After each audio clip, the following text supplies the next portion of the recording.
Hola amigos, hasta mi campanario de Notre Dame ha llegado un editorial de César Vidal que desde La Voz en el exilio nos regala para aclarar la situación que vivimos actualmente a consecuencia de esta pandemia o plandemia, ya veremos. Lo hace desmenuzando unos principios, unas declaraciones de un eminente virólogo británico, el doctor Hodgkinson. Sin más, os dejo con César Vidal y su editorial, Cui Prodes.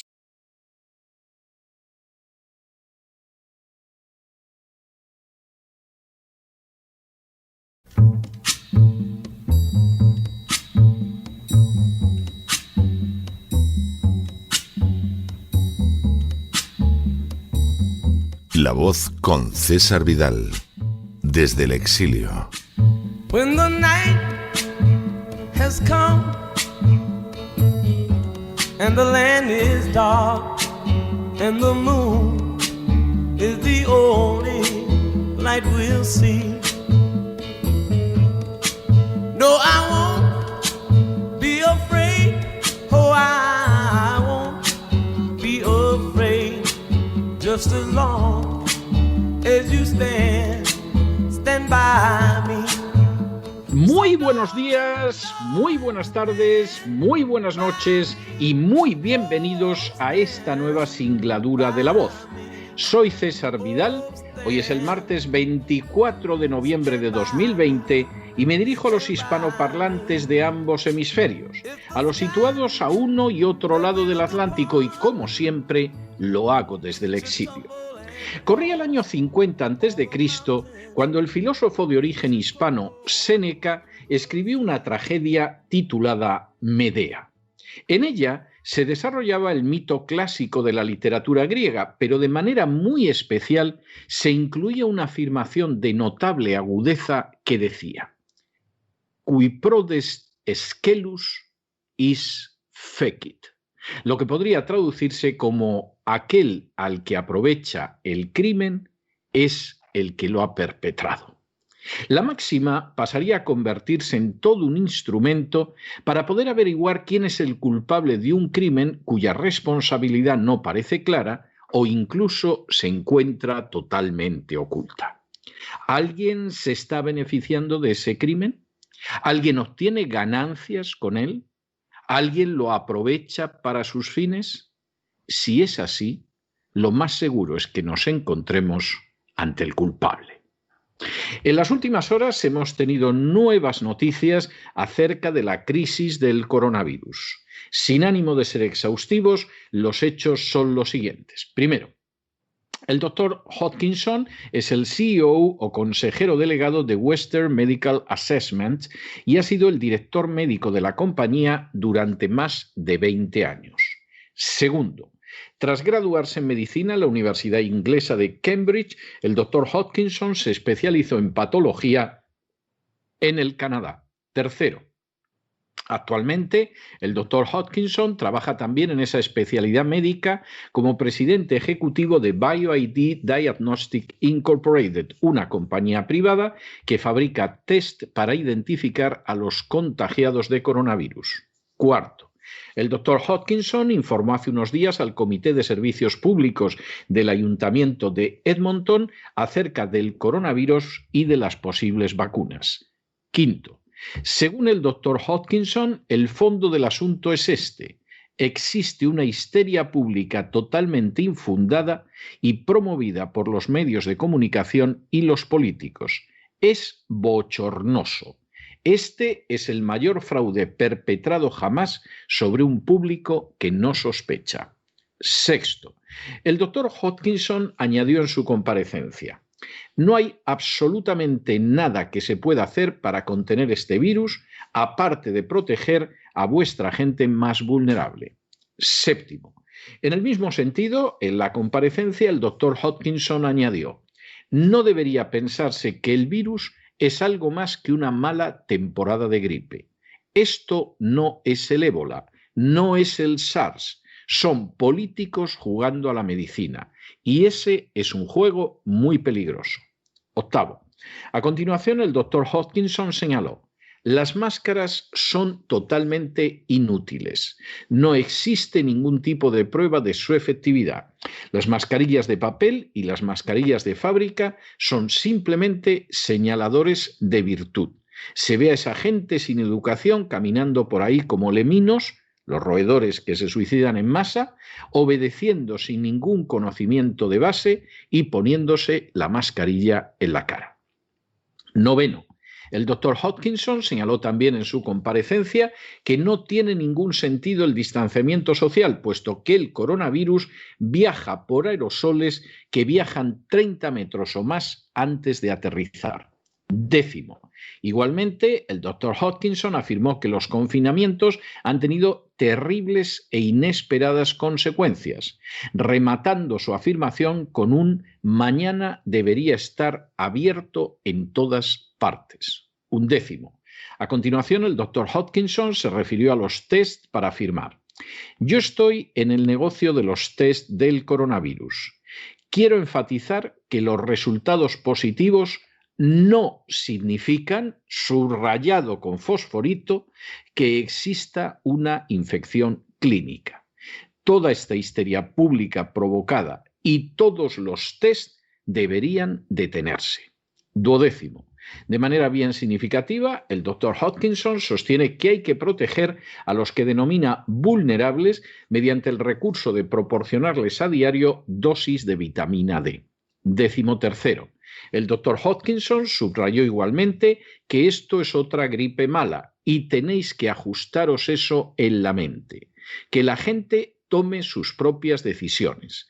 Deberían estar ustedes totalmente fuera del negocio de la medicina.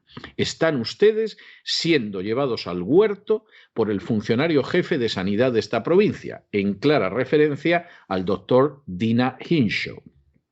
Y decimocuarto, de manera bien reveladora, en Alberta, el lugar de Canadá donde tuvo lugar la reunión en la que compareció el doctor Hodgkinson, la gente de menos de 65 años tiene una probabilidad entre 300.000 de morir por coronavirus.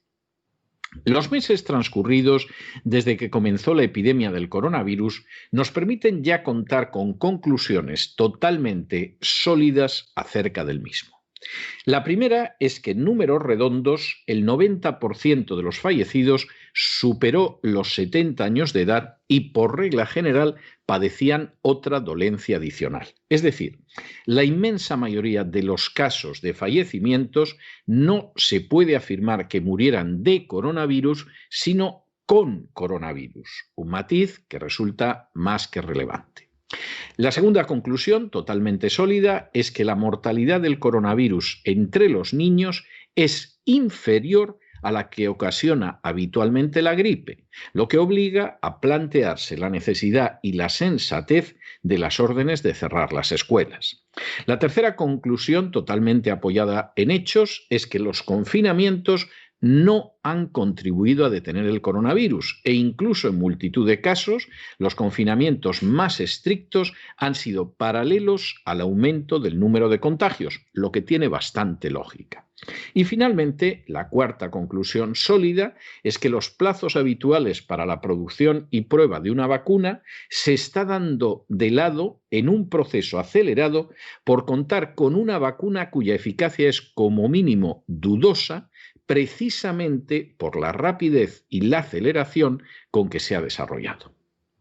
Poco cabe dudar de que se ha creado a través de políticos, medios de comunicación, algunos miembros de la sanidad pública, partidarios de la agenda globalista y grandes industrias farmacéuticas, la angustiosa sensación de que vivimos en medio de una pavorosa pandemia que puede acabar con millones de vidas y para la que necesitamos una vacunación universal de miles de millones de personas.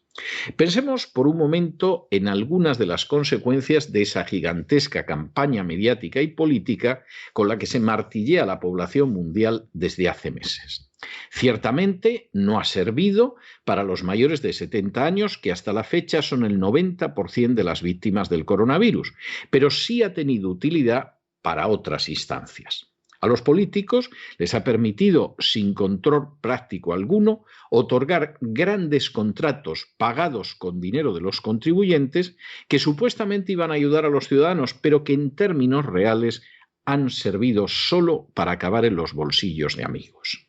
Igualmente, a los políticos les ha permitido incrementar las situaciones para gobernar sin control, para impulsar un voto por correo que facilita los fraudes electorales y para mantener confinada en casa a una población que ve cómo su porvenir de tranquilidad se desvanece angustiosamente como si fuera humo. Para los medios de comunicación, que cada vez están más desacreditados y cada vez atraen menos la atención, el coronavirus ha constituido una extraordinaria oportunidad para que la población acudiera a ellos sobrecogida. Para los impulsores de la agenda globalista, tal y como señaló literalmente George Soros, la crisis del coronavirus se ha convertido en la crisis de su vida, pudiendo impulsar sin freno leyes de ideología de género, como las del matrimonio homosexual, el aborto y la eutanasia, pudiendo desarrollar con más facilidad actividades subversivas de acoso a gobiernos, pudiendo colocar en el poder a ejecutivos dispuestos a obedecer sus órdenes y pudiendo apelar directamente al coronavirus, como ha hecho hace apenas unos días el lobby gay en un documento dirigido a Joe Biden para cambiar la legislación nacional de acuerdo con sus intenciones.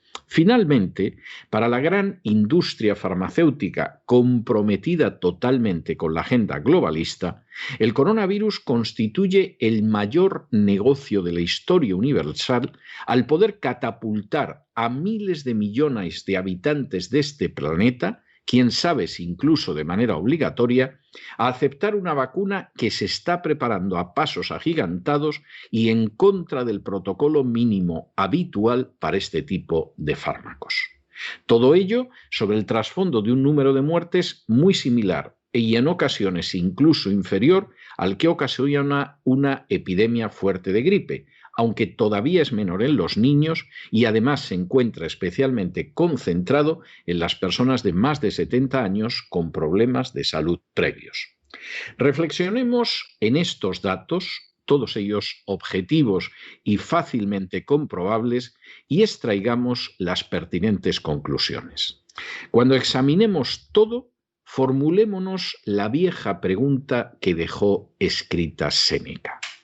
Cui prodest? ¿A quién le aprovecha esta situación?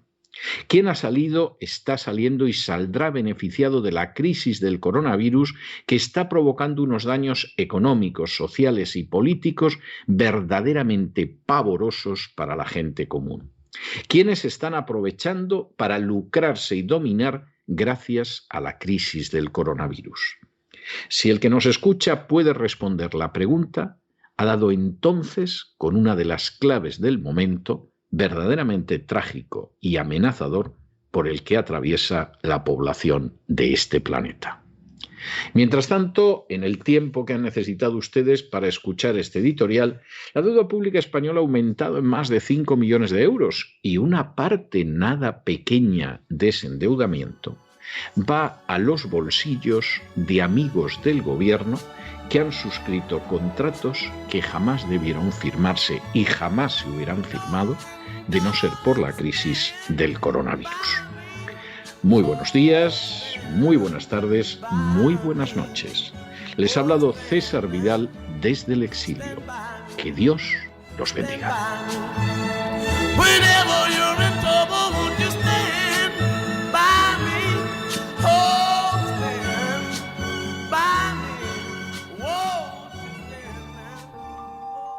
Esta sección está patrocinada por crowdfunding con el siguiente mensaje. Nuestro Señor Jesucristo, el único Dios verdadero, es misericordioso y nuestro Salvador.